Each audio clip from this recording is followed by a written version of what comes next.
નમસ્કાર, આપ જોઈ રહ્યા છો સ્પાર્ક ટુડે ન્યૂઝ. પૂર બાદ વડોદરા શહેરમાં સફાઈ કરવાના કામે મજૂરી કરતા સફાઈ કરવી અને સતત 2 દિવસથી મહેનતાણું કે કોઈપણ જાતની સુવિધા ન ચૂકવાતા નારાજ સફાઈ કર્મચારીઓનો મોરચો સામાજિક કાર્યકર સેજલ વ્યાસની આગેવાનીમાં પાલિકાની વડી કચેરી ખાતે પહોંચ્યો હતો. પાલિકા ખાતે પહોંચેલા મોરચાને સિક્યુરિટી દ્વારા અંદર ના પ્રવેશવા દેવાતા ગેટની બહાર બેસી વિરોધ નોંધાવ્યો હતો, જ્યાં સામાજિક કાર્યકરે શાસક પક્ષ પર આક્ષેપો કર્યા હતા. જે રીતે ગઈકાલે પણ આ જ પ્રશ્ન લઈને પાલિકા ખાતે મોરચો પહોંચ્યો હતો, જ્યાં તમામને મહેનતાણું ચૂકવવા અને સુવિધા આપવા મ્યુનિસિપલ કમિશનર અને સ્ટેન્ડિંગ ચેરમેને બાહેંધરી આપી હતી. તે વાત પણ આ લોકોને કોઈ ચૂકવણી ના કરતા ફરી એકવાર વિરોધ નોંધાવ્યો હતો અને અમદાવાદના કોન્ટ્રાક્ટરને કામ સોંપવાની જગ્યાએ વડોદરાના કર્મચારીઓને કામ સોંપવામાં આવે તેવી માંગણી કરી છે. વડોદરા શહેરમાં ગઈકાલે હરસંઘવી સાહેબ તમે વડોદરા આવ્યા હતા.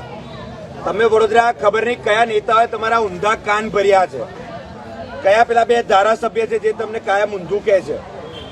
અમે તમને કહે છે સાહેબ, અમે ભાજપનો વિરોધ નહોતા કરતા. તમારા કમિશનરને પૂછો, તમારા ચેરમેનને પૂછો, તમારા સ્ટેન્ડિંગ કમિટીના સભ્યને પૂછો. કાલે અમે આ સૌ લોકો ભેગા થઈને અમે એમને એવું કમિટમેન્ટ આપ્યું છે કે જ્યાં પણ વડોદરાની જરૂર હોય ત્યાં સફાઈ માટે જો તમે બહારથી માણસ લાવતા હોય તો એને કરતાં 50 રૂપિયા ઓછા આલજો, પણ અમારા વડોદરાના યુવાનો તમારું આખું શહેર સાફ કરશે. અમે આ દુઃખદ ઘટનામાં આફતના સમય પર વિરોધ કરવાને બદલે તમને સાથ સહકાર આપવા આવ્યા છે. એવું કાલે ચોખ્ખી કમિટમેન્ટ તમારા કમિશનરને અમે કરી છે, તમારા સ્ટેન્ડિંગના ચેરમેન શીતલ મિસ્ત્રી સાહેબ હતા એમને કરી છે, બંદીશ શાહ એમને કરી છે. આ તમામ લોકોને અમે જ્યારે રજૂઆત કરી છે એમના કહેવા પર અમે લોકો પાછા જતા રહ્યા. તમારા અમદાવાદની ટીમ આવી, 300 થી વધારે જણને કામ પર રાખ્યા. કામ પર કઈ રીતે રાખ્યા છે પૂછો આ લોકોને. તમને કાયમ નોકરી આપીશું, તમને કાયમ માટે એ કરીશું, તમને ભરતી કરીશું. આ બાને એ લોકોને લીધા. 2 દિવસ કામ કરાવ્યું સાહેબ, 2 દિવસમાં 1 પણ રૂપિયો હજુ સુધી આપ્યો નથી. કોઈને પૈસા મળ્યા છે? કોઈને 2 દિવસથી કામ કર્યું પૈસા મળ્યા છે? આ ને જુઓ, કોઈને પૈસા નથી મળ્યા. રોડ પર મૂકીને ભાગી ગયા તમારા જે કોન્ટ્રાક્ટરો અમદાવાદ વાળા. અમે રજૂઆત કરી કે સાહેબ આવું તો ના હોય, પૈસા ના આપો, પાણી ના આપો, ખાવાનું ના આપો, કશું ના આપો. આ બિચારા શહેરના નાગરિકો છે. આ લોકોએ આખું શહેર સાફ કર્યું છે. જે ગંદુ, જે ગોબરું જ્યાં તમારા કોર્પોરેશનના પાપને કારણે થયું છે એની સફાઈ આ લોકોએ કરી છે. અને આ લોકો હક માંગવા આવ્યા હતા. અમે કોઈ રાજનીતિ કરવા, તમે કહેશો તૈયાર તમારી જોડે આવીને ઊભા રહીશું, તમે કહેશો તૈયાર આવીને તમને મળીશું. અમને જેમ તમને તમારું ભાજપ ગમે છે ને એમ અમને અમારું વડોદરા ગમે છે. વડોદરા માટે અમે અગાઉ પણ ભાજપ જોડે પણ કેટલી વાર કીધું છે કે કામ કરવા માટે તૈયાર છે. દરેક પક્ષના લોકો ભેગા થઈને વડોદરા માટે કામ કરવું જોઈએ. વિષય વડોદરાની ગંભીરતાનો છે. તમને જે લોકો એવું કહી રહ્યા છે કે રાજનીતિ કરીએ, સાહેબ અમે રાજનીતિ નથી કરતા. રાજનીતિ કરવા તમારે સુરતથી અહીંયા આવવું પડે. અહીંયા તમારા મેયર છે, અહીંયા તમારા કમિશનર છે, અહીંયા તમારા ચેરમેન છે, આખી સ્ટેન્ડિંગ કમિટી તમારી છે. વડોદરામાં એક વોર્ડમાં તમામ કોર્પોરેટર તમારા છે, 7 કોંગ્રેસ સિવાય.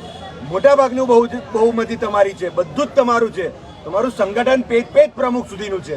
તેમ છતાં આવા સંકટ સમયમાં તમારે નથી કચરા જોડે લેવા દેવા, તમારે નથી સફાઈ જોડે લેવા દેવા, તોય તમે અહીંયા આવીને સફાઈ માટે કરો છો.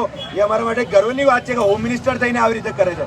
પરંતુ સાહેબ એક બીજી બાજુ દુઃખ પણ છે આખા શહેરને કે હોમ મિનિસ્ટર કાયદા કાનૂન છોડીને સફાઈ માટે શહેરમાં ફરે છે રાત્રે. તો આ બધા તમારા જે બાકી ચૂંટેલા પ્રતિનિધિ શું કરે છે? એ લોકો કઈ ગયા છે? એ લોકોને કરવું જોઈએ આ બધું. સાહેબ કોઈને પૈસા નથી મળ્યા. તમે એક જણની વાત કરો છો, તમે મને જુઠ્ઠો સાબિત કરો છો. હું તમને કહું છું સાહેબ કે આ તમારા શહેરના લોકો છે તમને પણ જુઠ્ઠા પાડે છે. શહેરને તો જુઠ્ઠું બોલે છે, ગુજરાત રાજ્યના હોમ મિનિસ્ટરને જુઠ્ઠા પાડે છે. આ બધાના પૈસા બાકી છે. બધાને પૈસા બાકી છે. કોઈને રૂપિયા આપ્યો છે? રૂપિયા આપવાની વાત કરી હતી કાલે. આજે આપ્યા કે રૂપિયા? કાલે વાત કરી હતી કે આજે કામ આપશે, આપ્યું કોઈને કામ? બધાને કાલે વાત કરી હતી કે તમને કામ આપીશું. આજે કોઈને કામ પણ નથી આપતા, પૈસા પણ નથી આપતા. એટલા માટે વિરોધ કરો. રાજનીતિ નથી કરતા હોમ મિનિસ્ટર સાહેબ. રાજનીતિ કરવા માટે તમારે આવું પડ્યું છે હોમ મિનિસ્ટર થઈને.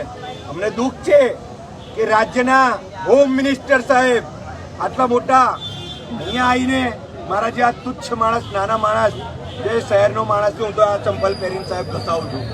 અમને તો કોઈ વધારે નથી. આ શહેરના લોકોને કાલે પણ નાસ્તા પાણી અત્યારે પણ કરે. હા, અમે અમારા ખિસ્સામાંથી અમે કોઈ કટકી ખાતા નથી. અને સાહેબ અમારું કોઈ ખોટું કામ નથી. તમારા ભાજપના નેતાઓને પૂછી લેજો. અમે જિંદગીમાં કોઈનું ખરાબ પણ નથી કર્યું. અરે હોમ મિનિસ્ટર સાહેબ, કાયદો કાનૂન તમારી જોડે છે. અમે કોઈ જગ્યાએ ખોટા હોય, અમે રાજનીતિ કરતા હોય, તમે કોઈનું ખરાબ કરતા હોય, ઉંચકીને નાખી દો, જેલમાં જવા તૈયાર છે.